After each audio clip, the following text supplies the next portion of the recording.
Hey, what's up guys, welcome back. It's your boy Mondo. On today's episode I'm gonna give you guys actually a little rundown of my car. I know I've never talked about it, I've never said anything about my car on the videos. I think it's about time we start with that. So my car is a 2017 Mustang. I bought it brand new back in 2017, actually May 2017, back when I used to work at Ford. So I got a pretty good deal on it. I paid MSRP out the door, so they did help me out a lot there. So completely stock, it's base model, nothing special about it, just not even a performance pack. So I had the 331 gears, and just as cheap as I could get it. It's a manual, so my goal was to find the cheapest 5.0 6-speed or manual they had on the lot, which turned out to be this car. And actually this one we had to do a dealer trade from Phoenix because they didn't have the color I wanted. I got the lightning blue and they only had black in stock, so it took me a day to get it and everything was great. So my original plan was to leave it stock and just do suspension upgrades. I wanted to see how fast I could get it on just the tune and suspension. Obviously that didn't happen. A month in, I'm already getting a Steeda cold air intake because someone was selling it for pretty cheap. So I paid $250 for it. So I dropped it in, tuned it. Car picked up a little bit. This was back when I was first starting, so I still didn't have a dyno, I didn't have anything. This was one of the first cars I was learning on, which is mainly why I got it. So yeah, a month in, I get the cold air intake, I tuned for it. Car felt a little more responsive. 2 more months and I'm already slapping headers on. So yeah, the plan of just doing the suspension and no mods to the engine failed, because as of right now suspension is completely stock except for the Viking shocks.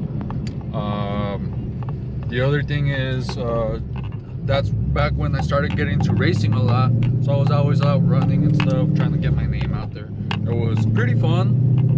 I actually had more races being almost close to stock or NA than I do now that I'm supercharged. So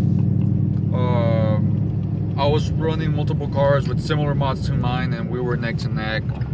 There was actually Gabriel from Mr. Productions. He has his 15. We had identical mods, except he had a Roush and cold air intake, and I had the Steeda, and he has 373s. So funny thing is, before he got his car tuned, I went to him and I was like, dude, let me tune it. He didn't want to because I was still new, I didn't have much experience, my name wasn't out there. So he was skeptical, so he went with Lund. So we got the same mods done, everything. He got headers, I got headers. He had his cold air intake, I got my cold air intake. And then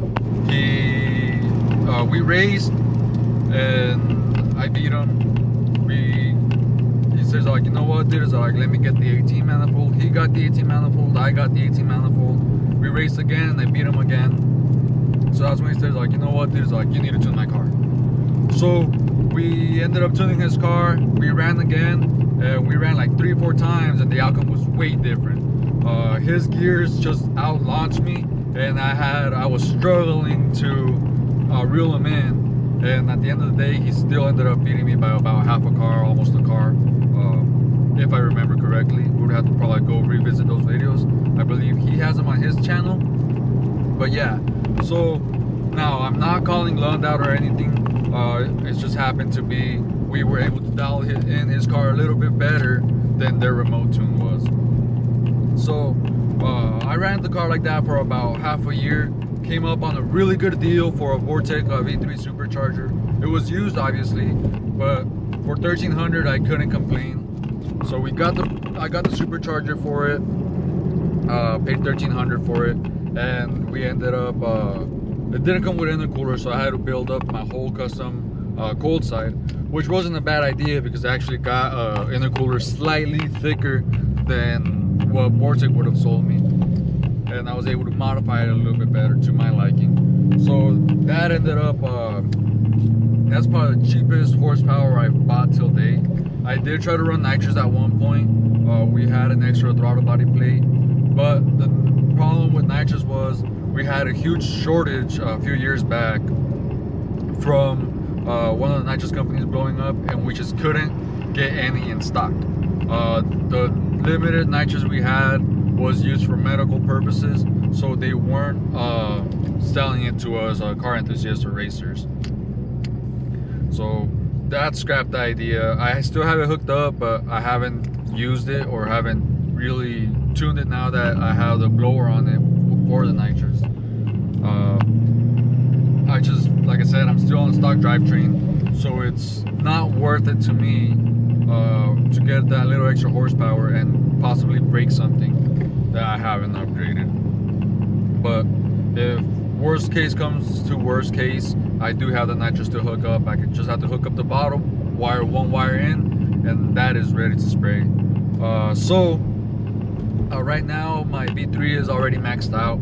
I'm pushing it to 10 psi, borderline 11, but the bearings do not hold the kind of RPM that blower is receiving, so they just keep wearing out, they keep getting shot.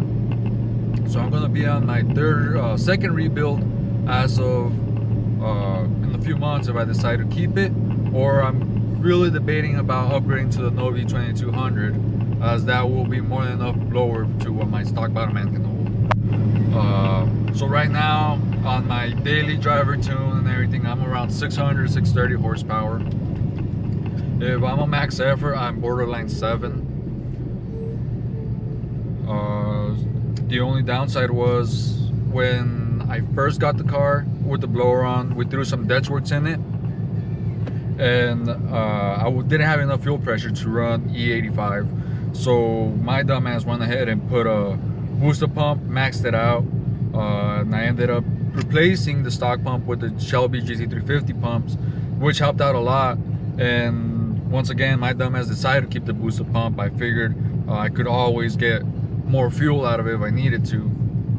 Well, when I did that with the booster pump and the Shelby pumps with no return system, my fuel pressure skyrocketed, and it actually got one of my Dutchworks injectors stuck open, and it completely I was borderline hydrolocking the engine with fuel. So yeah, I was shitting brakes for a bit because the car just died to me pulling up to the house, and it wouldn't start, and all of a sudden I would crank it and you just hear the loud thunk, and the car just stopped cranking. So I said, okay, fuck, what happened? I ended up pulling off the rail, cycled the key on, and the injector just shot right open. So I ended up scrapping those, dropped in some FIC 1000s, and the car's been running great. But I believe that the booster pump and the bad injectors really messed up my fuel pump, because I started losing fuel pressure up top. I double checked to make sure the hop switch was activating the secondary pump, and it was. So it wasn't that. So now I ended up taking out those pumps and I replaced them with two Dutchworks DW400s. So I actually have way more fuel than what this blower needs, even on the 85. So now I'm trying to figure out my next game plan as to what will be my next modification. I really want to upgrade the drive shaft and the axles, just because it's kind of crucial when you're pushing this kind of power. I'm still on the stock drive shaft, and the carry bearing is not that strong to hold it. So that's pretty much a rundown on my car. I will post some clips of it on the dyno, obviously, with this video. But other than that, thank you guys for stopping in. I just got to my shop. The Corvette I'm about to tune just pulled up right next to me as well. So I will see you guys next week.